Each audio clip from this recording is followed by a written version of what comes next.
Welcome to Mission Evolution Radio Show with Gwilda Wiyaka, bringing together today's leading experts to uncover ever-deepening spiritual truths and the latest scientific developments in support of the evolution of humankind. For more information on Mission Evolution Radio with Gwilda Wiyaka, visit www.missionevolution.org. And now, here's the host of Mission Evolution, Miss Gwilda Wiyaka. Does your heart have an intelligence all its own? If so, what part of your overall intelligence comes from your heart? How does heart intelligence differ from brain intelligence? But most importantly, can heart intelligence save the world? Mission Evolution Radio TV show is coming to you on the X-Zone Broadcast Network and the X-Zone TV channel, divisions of REL-MAR McConnell Media Company, with studios and corporate offices in St. Catharines, Ontario, Canada. With us this hour to discuss the power of heart intelligence is Howard Martin. Howard is one of the original leaders who helped Doc Childa find HeartMath. He's co-authored HeartMath Solutions and was a contributing author for Heart Intelligence, connecting with the heart's intuitive guidance for effective choices and solutions. Howard produced the HeartMath Experience, the cinematic learning experience. He's been instrumental in business development and in speaking and teaching HeartMath programs to thousands of participants worldwide. His website, heartmath.com. Howard, thanks for joining us on Mission Evolution. Well, hello, Gwilda. Good to be with you again. Yes. As always, looking forward to our conversation, and I want to greet everyone who's listening to this, wherever you are, whenever you are, all around the world. So it's a wonderful opportunity and a good way for me to start my day-to-day to talk about what's most meaningful. And as always, thank you so much, Gwilda, for what you do. Thank you, Howard, for what you do, and it's so wonderful having you back on the show. Let's start out with, what is heart intelligence? Within each and every one of us, there's this magnificent, wonderful intelligence that can and does lift us beyond our problems, even in the midst of chaos and confusion. It's a high-speed, intuitive intelligence. It's an intelligence that gives rise to the emotional qualities that we really want more of in our life, like more love, more care, more kindness, more compassion, more dignity, more honor. It's an intelligence that does provide the self-security that we need at times, especially as we go through some of the challenges associated with modern living. Ultimately, what I find is that heart intelligence is an intuitive guidance system. It's my own best friend for making decisions that I need to make in life, whether they be big decisions or little decisions. And when we add all that up, what we have is a intelligence that we're born with, intelligence that's always there for us, and intelligence that we tap into from time to time, and intelligence that is really, to me, essential for living a meaningful, fulfilling life.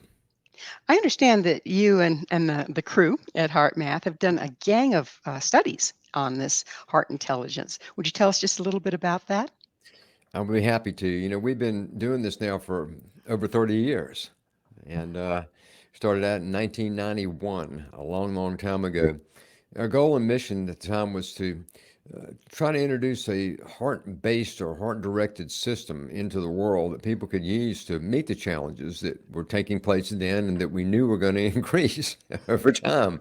So we had a goal, we had a mission. How can we bring more heart into the world? How can we create a more heart-directed or heart-centered world?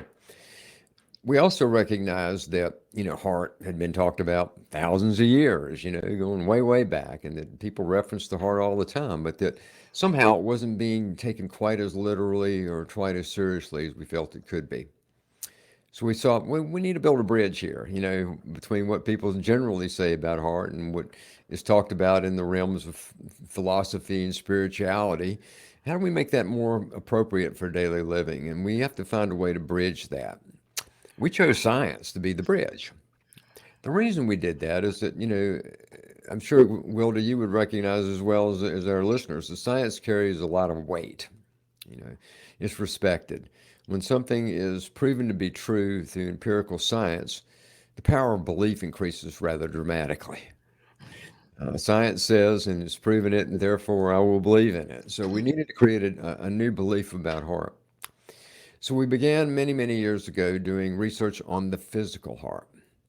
We could have started with the wide stuff, with the bigger picture stuff, but we decided we build this research step by step in a very solid way uh, that can maintain scientific credibility throughout.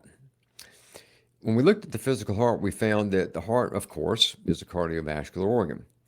But what we discovered through our research and research with others around the world is that the heart is more than that. It's actually a very important information processing center in our bodies. It is sending and also, I believe, receiving information. It sends information to the brain and throughout the entire body. I don't know how deep you want me to go, but it does it in four ways. There's a neurological communication, a biochemical one, a biophysical one, and most interestingly, an energetic one. And so, in essence, what this says is that, the physical heart is speaking. And that relates to the metaphors we've heard about heart, about listening to the heart, following your heart. The heart knows. We see the world differently through the eyes of the heart. All these statements that were made, we had some scientific support to say that these statements are not just metaphors, that there's an actual realistic truth in what's been said about heart for thousands of years. Mhm. Well, I understand that there is an electromagnetic field that surrounds the human body. Yeah. What does heart have to do with that? It's what's producing the field. Your heart is an electrical organ. If you or I or anybody watching goes to the doctor and the doctor says, I'm going to take your electrocardiogram now, what did they just say? Electrocardiogram. The heart produces electricity. It's by far the strongest source of bioelectricity that we have, about 40 to 60 times stronger than the second most powerful source of bioelectricity, which is our brain. So the heart produces enough electricity that it creates a magnetic field.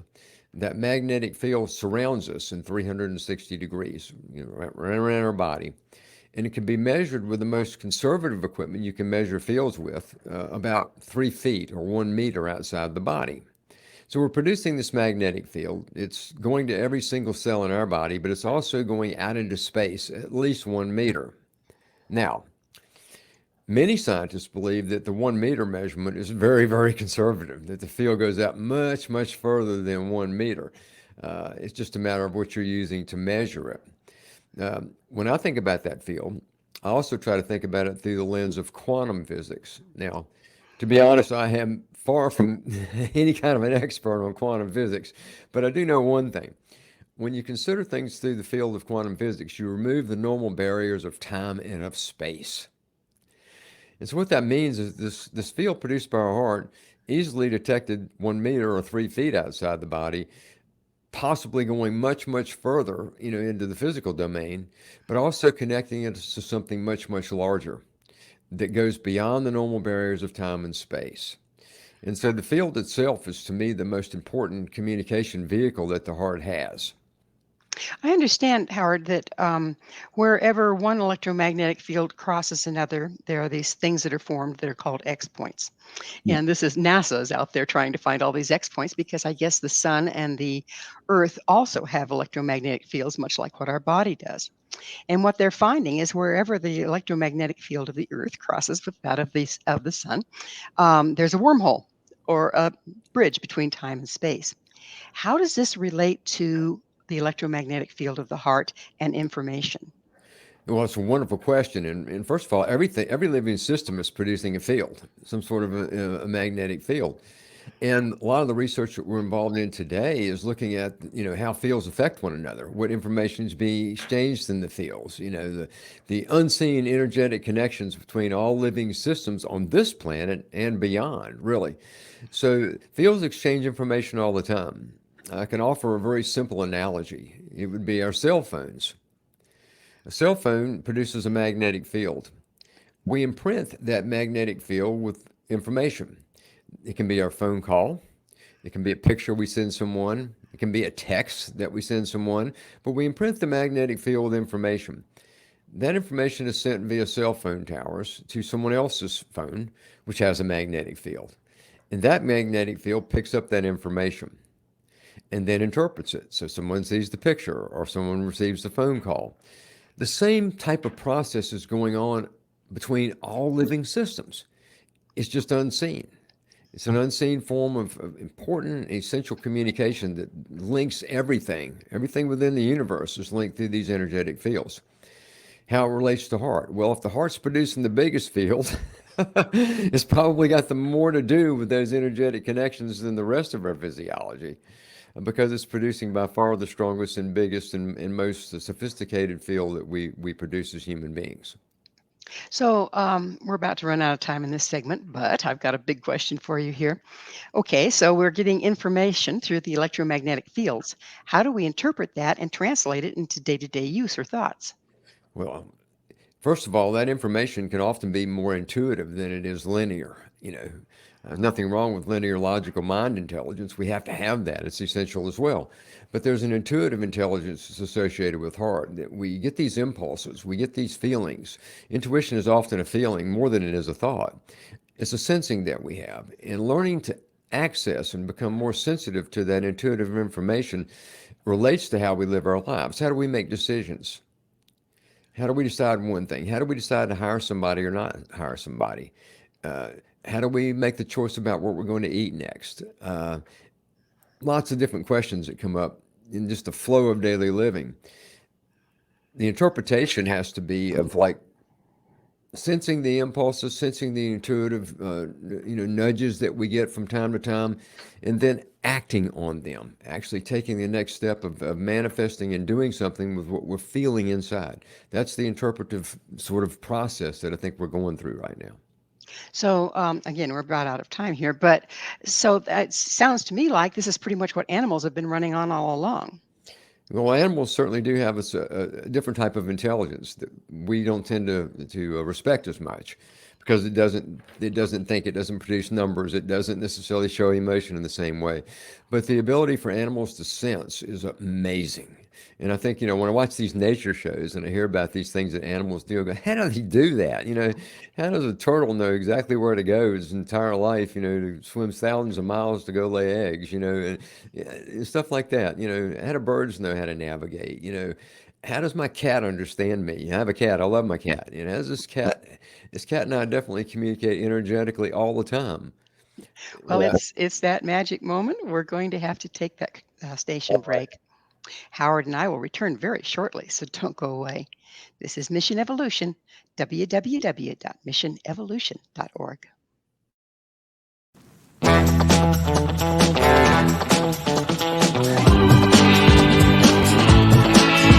Whether you're a skeptic or a believer, join me, Rob McConnell, on the X Zone Radio Show, as together we will investigate the world of the paranormal and the science of parapsychology. Join me and my special guests from around the world each and every night as we investigate UFOs, ghosts, psychics, Bigfoot, conspiracies, and much, much more. Dare to believe and dare to be heard on the X Zone Radio Show with Rob McConnell, Monday through Friday at 11 p.m. on your hometown radio, Classic 1220, classic1220.ca.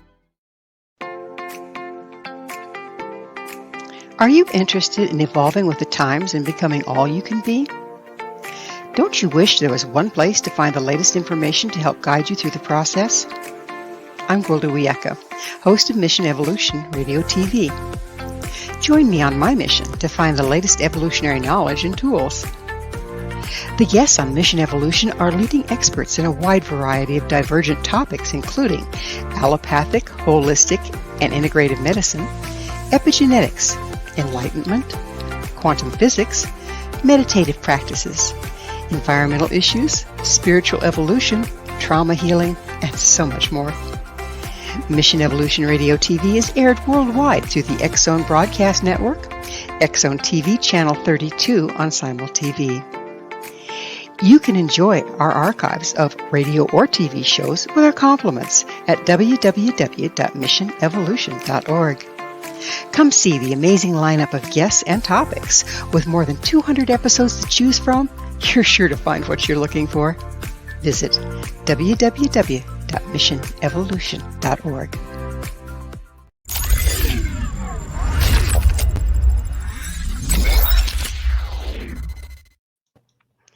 Our intelligence is not all in our head. With us this hour discussing the power of heart intelligence is Howard Martin. His website, heartmath.com. So, Howard, again, we were talking about how the heart, it gets information and sends information, and how we get that to register with the head. You were saying that feelings is the language of the heart. How do we interpret those feelings? Well, I think that we have to recognize that, very naturally, it didn't take much to see that certain feelings seem to benefit us more than others. Uh, for example, I don't make good decisions if I'm frustrated about something. If I get frustrated in a business meeting, for example, I'm not going to come up with the best solution, for whatever's being discussed. Conversely, when we are feeling some of the emotions that have long been sort of associated with the word heart, when we're feeling appreciation for life, that opens the door for so much to come to us. We begin to see things very differently when we're appreciating versus when we're complaining. The world looks different. The wide angle lens begins to take place. So, care, love, compassion, I mean, I can name them all, but there's so many heart related emotions. And it becomes obvious, I think, from an interpretation standpoint, that life's going to work best if we try to operate more from those emotional states. The tendency, however, is not to do that. It becomes so easy for us to live in a place where we immediately blame or we immediately judge or we get frustrated about the small things in life that don't really count. So does is this um, see if I understand you right. So the heart emotions are love, appreciation, gratitude, joy. But you said so the frustration and anger, those aren't necessarily heart emotions? I don't think they are. I think they're emotions that are born from unmet expectations, from our inability to make peace with things, from a lack of harmony within ourselves, a lack of harmony within how we are, associating with others or with life. So I don't think that they come from a deeper heart. I'm not saying that all those emotions are bad or wrong. I never believe that any emotion is that way. I think all emotions are part of life, and the emotional choices that we make are what we're painting the picture of our life with. I've just learned in my life that it's better to paint with certain emotions than others. The picture of life looks different if I'm painting with emotions that are more regenerative, more uplifting. It does not mean that I don't feel frustration or sadness or anxiousness. I can feel all those emotions. Everybody can, a myriad of emotions. It Those becomes a those matter of emotional choice, though, about what I decide to do with that, whether I decide to let that be that way or whether I decide to make a shift. those emotions, the frustration, this and that, isn't that what we're being fed on a daily basis through media and the news and this sort of thing? Of course we are. Society operates a lot on those principles. It's like almost natural and appropriate to get mad about certain things or frustrated about certain things. And it's just sort of a habitual state of consciousness. That's there. I think we're growing out of that. I think that as the evolutionary curve continues to accelerate, we are beginning to change that and see that that's not the way we want to live. But it's difficult to do that because it surrounds us, not just through the media, but certainly in the behaviors we observe in others. How about through the electromagnetic field that we're talking about at the heart? Does it come in through there as well? Absolutely. We've done a study, a very interesting study, showing that the heart is actually receiving information, or let's put it this way, strongly indicating. It's a study published a while back, actually. It's a published study through the Journal of Alternative and Complementary Medicine. It's called the Electrophysiology of Intuition. I'll briefly describe that. In that study, test subjects, a lot of them, were were hooked up to a variety of biomedical devices measuring things like brainwave functions, galvanic skin response, heart rate variability, heart evoke potentials, a lot of information and data coming from the bodies of the participants. They were placed in front of a computer. That computer had been loaded with images. Some of those images were chosen to be very evocative of something positive, like, nature scene, bunny rabbits, things like that. The other images were intended to be horrific, you know, car accidents, snakes, stabbings, things like that. The computer was selecting the images randomly, Wilda. In other words, it wasn't programmed.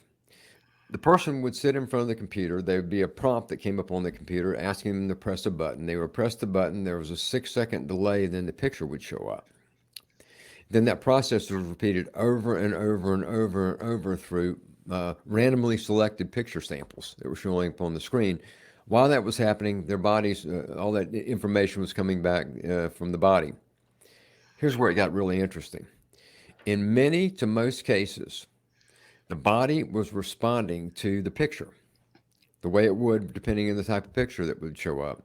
But it was responding 6 seconds before the picture actually showed up on the screen. Seriously. 6 second delay. In other words, they push the button, the 6 second delay is there, the body starts responding as if the picture of the snake is there or the picture of the bunny rabbit's there, and the picture's not there yet. And it happened over and over and over again that the body was responding to the picture 6 seconds before the picture emerged on the screen.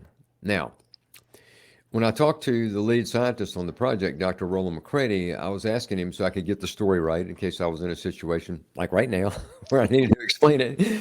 And he said, yeah, but here's something I want you to understand. He said the 6 second measurement was where the research protocol had been set. Meaning, what if they had set it at 60 seconds? Or 60 days or whatever. So I'll paraphrase now, but in the summary of the research study, it said it appears as if the heart is well, I forgot an important part. Excuse me for that.